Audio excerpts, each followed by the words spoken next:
સુરતમાં પૂર્વ કોર્પોરેટર અક્રમ અંસારીએ સ્થાનિકો સાથે સુરત પોલીસ કમિશનરને પોતાની સાથે બનેલ ઘટનામાં લિંબાયત પોલીસ દ્વારા રાગદેશ રાખીને ખોટો કેસ કર્યાના આક્ષેપો લગાવી કમિશનર પાસે તપાસની માંગ કરી હતી। સુરત પૂર્વ કોર્પોરેટર અક્રમ અંસારી સામે લિંબાયત પોલીસ મથકમાં ખોટી રીતે ગુનો દાખલ કર્યો હોવાનો આરોપ સાથે સુરત પોલીસ કમિશનરને આવેદનપત્ર આપી ન્યાયની માંગ કરી છે। સાથે જ અક્રમ અંસારીએ જણાવ્યું હતું કે લિંબાયત વિસ્તારના પોલીસ અધિકારી પીઆઈ એનકેન પ્રકારે ગમે તે પ્રકરણમાં મારું નામ જોડીને ખોટી રીતે કેસ ફીટ કરવાની ધમકી આપીને અલગ અલગ ગુના નોંધીને રાજકીય અને સામાજિક કારકિર્દી ખતમ કરવા પોલીસ રાગદેશ રાખી રહ્યા હોવાના ગંભીર આરોપ કરી સુરત પોલીસ કમિશનરને न्यायની માંગ કરી છે।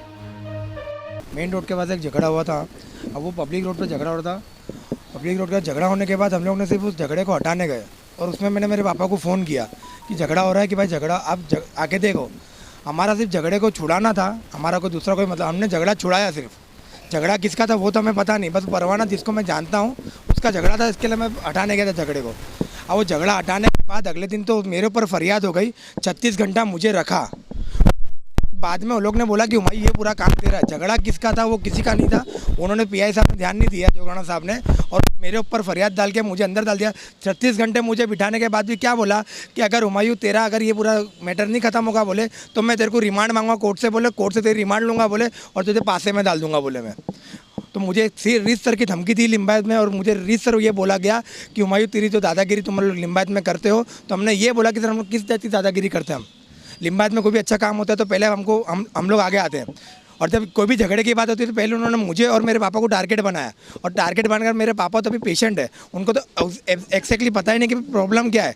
तो उन्होंने ज़बरदस्ती मुझे ब्लेम करके मुझे 36 घंटे लॉकअप में रखा। लॉकअप में रखने के बाद मुझे धमकी दी कि हुमायूं मैं तेरे पर पासा करूँगा, तेरे ऊपर बोले राजेश भाई जो इनवे में जिनके बाद तपास थी उन्होंने मुझे रीतसर धमकी दी मैं तेरा रिमांड लूँगा। मुझे गाली गलौज कर इनवे के अंदर मुझे बोला कि मैं तेरी पूरी तमड़ी उतार दूँगा, और असल में झगड़ा मेरा था ही नहीं। मैं बस ये कहना चाहता हूँ कि भाई ये हमारा झगड़ा नहीं था साहब। और लिंबायत पुलिस पता नहीं हमसे क्या दुश्मनी निकालना चाहती है। जोग राणा साहब, राजेश भाई और धवल भाई मुझसे क्या दुश्मनी निकाल रहे हैं मुझे नहीं पता। मेरी मांग यही है कि भाई हमारे साथ जो गलत हुआ उसको हम सही करना चाहते हैं और हमको इंसाफ चाहिए। मेरा नाम अकरम अंसारी, माजी कॉर्पोरेटर।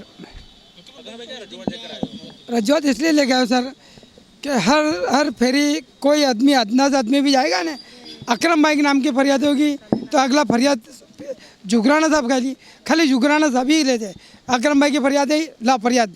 और इतने बड़े मैटर बनती है, मोहल्ले में लूट होती है, चाकू छुरी होती है, मार झोड़ होती है, उनका कुछ भी नहीं। अगर हम फ़ोन भी करेंगे कि साहब वहाँ पर झगड़ा हो रहा है, वहाँ चाकू मारा तो कोई जाएगा नहीं। बस साहब मेरी ऐसे क्या दुश्मनी मुझे ही बताओ। ये अभी झगड़ा हो जो मेरे घर के पास, मेरे घर के नीचे हुआ, तो मेरा तो घर है सामने रोड पर झगड़ा हो रहा साहब। तो फरियाद मेरे लड़के ने बुलाया मुझे, क्या पापा यहाँ झगड़ा हो रहा है। मैं वहाँ देखने गया क्या हुआ, तो दोनों का झगड़ा होता था। तो मैंने दोनों को छुड़ाया, छुड़ा के साइड, वो सामने वाला नहीं माना, मैं साइड पे हो गया। तो अभी सामने वाले की इतनी दादागिरी तो मान ही नहीं रहा, किसकी बात ही नहीं मानता है। वो अपना परवाना करके परवाना भाई को मैंने छुड़ाया, परवाना भाई को मैंने छुड़ाया। तो सामने वाला जो था बोले मेरा नाम सुन लो ना भाई, मैं मेरी क्या रिकॉर्ड है, मेरा सब जानते हैं, मेरा कोई पुलिस भी कोई बिगाड़ नहीं सकता। मैंने कहा भाई जो भी है तू यहाँ से हट, मेरा दरवाजा ये दरवाजा से हट गया मेरा, यहाँ गलती मत कर। पर सब मानने नहीं आ रही थी। चलो भाई वो ये 14 तारीख को बना हुआ है, चलो मैं 15 तारीख को ये क्या हुआ मालूम नहीं। 2 दिन बाद में मेरा केस मुझे पुलिस स्टेशन में बुलाया कि अकरमा ये केस दाखिल किए, तो किस बारे में मेरा खोटा केस दाखिल किए, मुझे इसका इंसाफ चाहिए। अगर मुझे इसका इंसाफ नहीं मिलेगा तो मैं इसकी तहकीकात चाहता हूँ कि इसका क्यों कौन है।